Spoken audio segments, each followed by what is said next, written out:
Trump ने मान लिया 100 सैनिकों को ईरान ने दहलाया।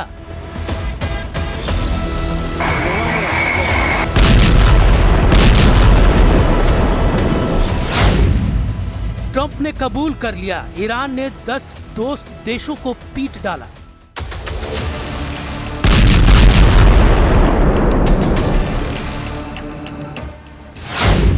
अमेरिका ने ऐलान किया अब ईरान बचेगा या उसका एटम बम।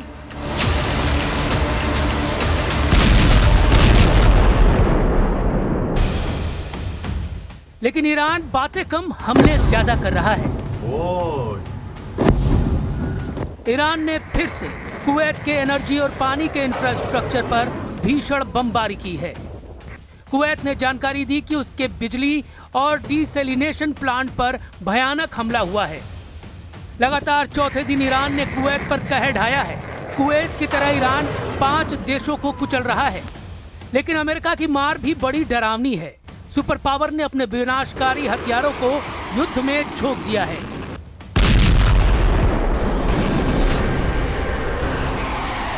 जंगी बेड़ों से टेक ऑफ करते जंगी जेट की आग ट्रंप के गुस्से को बयां कर रही है। अमेरिका के जंगी जेटों के हमलों से ट्रंप के तेवरों का पता चलता है। बस एक जंगी जेट का तहलका देख लीजिए, ऐसे सैकड़ों फाइटर ईरान पर बारूद बरसा रहे हैं। ये हमले इतने सटीक हैं कि बचने की कोई गुंजाइश नहीं है। लड़ाकू जेट जब मिसाइल दागता है तो ईरान के मिलिट्री ठिकानों को एक धमाके में धूल में मिला दे रहा है। बम विस्फोट इतना विनाशकारी है कि कंक्रीट और इस्पात की इमारतें पिघल रही हैं।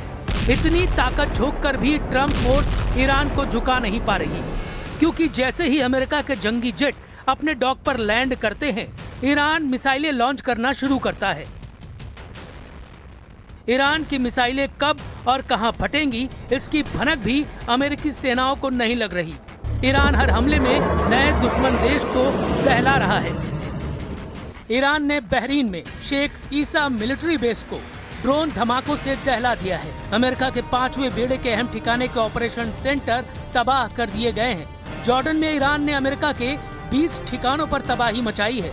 जॉर्डन के अल अजराक में ईरान ने 20 इमारतों को जमींदोज कर दिया है। जॉर्डन ने जानकारी दी है कि 5 विस्फोटक ड्रोन वक्त रहते ढेर कर दिए गए, नहीं तो हमले में बहुत ज्यादा नुकसान होता।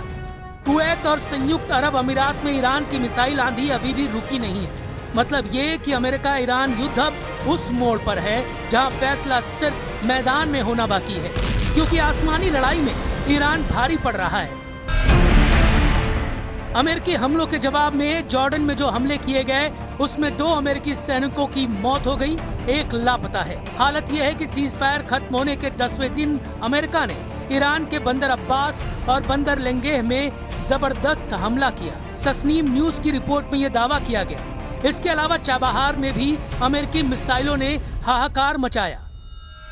जवाब में ईरान ने कुवैत में आरिफजान बेस पर तैनात अमेरिकी हाइमार्स मिसाइल सिस्टम पर अटैक किया। जॉर्डन को भी निशाना बनाया गया। जॉर्डन की राजधानी अम्मान में हवाई हमले के अलर्ट के बाद सायरन बजने शुरू हो गए। IRGC का दावा है कि बहरीन में उसने अमेज़न के डेटा इंफ्रास्ट्रक्चर पर क्रूज मिसाइल से हमला किया। इस बीच खबर है कि ईरान ने हॉर्मुज में 2 तेल टैंकर उड़ा दिए हैं, यानी जंग खतरनाक मोड़ पर है। न अमेरिका रुक रहा है, न ईरान झुक रहा है। इस चक्कर में पश्चिम एशिया में हड़कंप मचा हुआ है। ईरान के खातम अल अंबिया सेंट्रल हेडक्वार्टर ने युद्ध में बड़ी जीत की तरफ बढ़ने का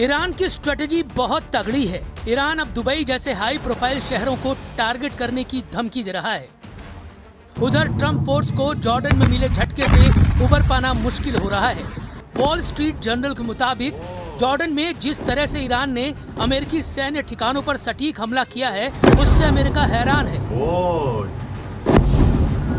अमेरिका को लग रहा था कि चीन के इनपुट से ईरान ने हमला किया है, लेकिन अब इस्लामिक रेवोल्यूशनरी गार्ड ने दावा किया कि जॉर्डन के अंदर से उन्हें मदद मिली है। वही जॉर्डन ईरान के दावे पर टोटल साइलेंट हो गया है, जबकि ईरान में अमेरिका की पिटाई पर जबरदस्त जोश दिखाई दे रहा है। तेहरान की गलियों में बैनर पोस्टर के जरिए ट्रंप को हराने का ऐलान किया जा रहा है। तेहरान में बैनर पर ट्रंप का मखौल उड़ाने वाली तस्वीरें दिखाई जा रही हैं, जिसमें उनके दिए गए नारे के चिथड़े उड़ाए गए हैं। एक तरफ ईरान अमेरिका पर दबाव बनाने का कोई मौका नहीं छोड़ रहा, तो दूसरी ओर कुछ अमेरिकी अधिकारियों के दावों से भी ट्रंप का हौसला पस्त हो सकता है।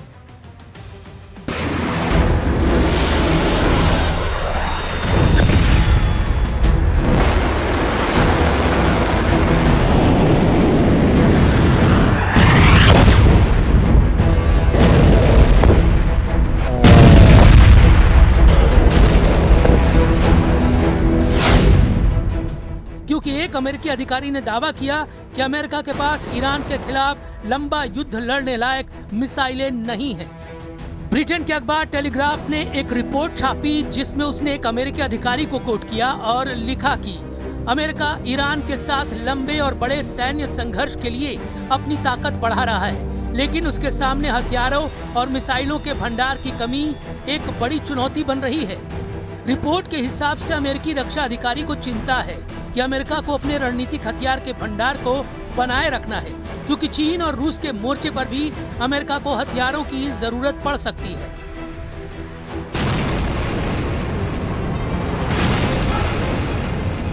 अब अमेरिकी सेना ईरान के हमलों से खौफजदा है। जब ईरान अमेरिका को ग्राउंड ऑपरेशन के लिए ललकार रहा है, तब हथियारों की किल्लत की रिपोर्ट डबल झटके से कम नहीं। लेकिन ट्रंप का मूड खराब करने वाला एक बयान इजराइल से भी आया है।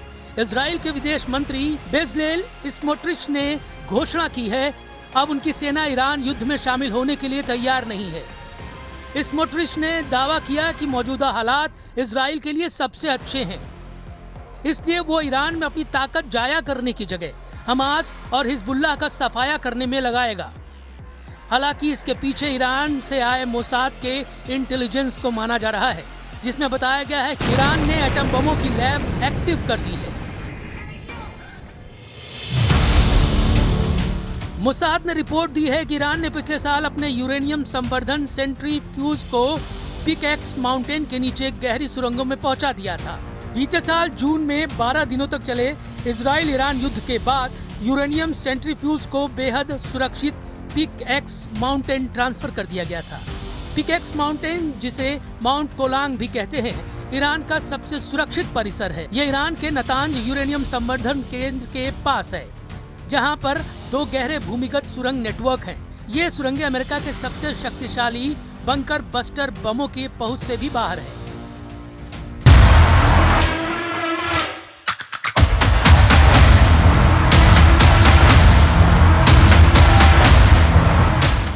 क्योंकि ट्रंप प्लान बना रहे हैं कि ईरान में ग्राउंड ऑपरेशन के लिए अमेरिकी सैनिकों की जगह सीक्रेट अलायंस को उतारा जाए। अमेरिकी सेना का पहला टारगेट खर्ग आइलैंड पर कब्जे का है, जिसमें अमेरिकी फोर्स के साथ खाड़ी के उन सभी देशों की संयुक्त सेना ईरान में उतरे जहां हमले हो रहे हैं। मगर इस मिशन में अमेरिका के साथ क्या हो सकता है, उसका नफा नुकसान तौला जा रहा है। ईरान के खार्ग और खुजेस्तान आइलैंड ट्रंप का पहला जमीनी हमला झेल सकते हैं, इसलिए इनके बारे में बहुत जरूरी है कि कुछ बातें समझ लीजिए। मैप पर देखिए, ये है खार्ग द्वीप, ये फारस की खाड़ी में है, जबकि मेनलैंड ईरान में ये जगह है खुजेस्तान। इस इलाके में ईरान का बॉर्डर इराक से लगता है। ये दोनों जगह इस वक्त युद्ध के हॉट पॉइंट बने हुए हैं। खार्ग द्वीप पर ईरान के तेल निर्यात का टर्मिनल है, यहीं से उसके 90% तेल का निर्यात होता है। जबकि खार्ग द्वीप से जो तेल निर्यात किया जाता है, ईरान के खुजेस्तान प्रांत से निकाला जाता है। खुजेस्तान को ईरान की एनर्जी कैपिटल कहा जाता है। ईरान का 80% तेल खुजेस्तान की जमीन से निकाला जाता है। जाहिर है ईरान अपने पावर हाउस को बचाने के लिए पूरी ताकत झोंक देगा। ईरान की ग्राउंड फोर्स को ट्रंप हल्के में नहीं ले सकते। ईरान की फौज 6.5 लाख है। इसके अलावा पैरामिलिट्री फोर्स 2.5 लाख के बराबर है, जबकि ईरान में एक्टिव बसीज फोर्स 20 लाख तक हो सकती है। ये तो सिर्फ सेना की बात है। ईरान के 9 करोड़ लोग अमेरिका से युद्ध करने का ऐलान कर रहे हैं। हालांकि ये तल्ख हकीकत है कि अमेरिका युद्ध में जीते बिना मैदान से हटता नहीं।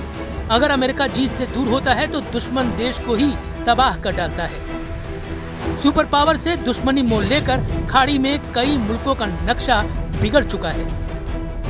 अभी ईरान पर ट्रम्प सिक्योरिटी का बहाना बनाकर हमला कर रहे हैं। चुने हुए ठिकानों पर धमाके हो रहे हैं। जिस दिन अमेरिका ने फुल स्केल वॉर शुरू की, यकीन मानिए बर्बादी का अंदाजा लगाना मुश्किल हो जाएगा।